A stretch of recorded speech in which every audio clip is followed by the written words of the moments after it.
तर विधान परिषदेच्या 11 जागांचा निकाल जाहीर झाला। या निवडणुकीमध्ये महायुतीचाच बोलबाला दिसून आलाय। विधान परिषदेच्या निवडणुकीमध्ये नाशिक वगळता सर्वत्र महायुतीचा बोलबाला दिसून आलेला आहे। विधान परिषदेच्या 17 पैकी 16 जागांवर महायुतीच्या उमेदवारांचा विजय झालाय। आधीच महायुतीच्या 6 जागा बिनविरोध झालेल्या होत्या।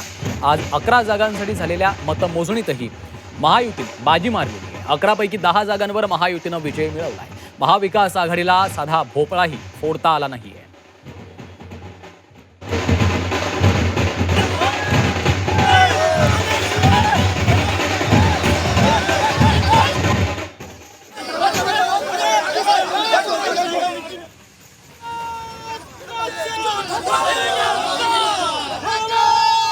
तर या 17 पैकी एकही जागा महाविकास आघाडीला मिळालेली नाहीये।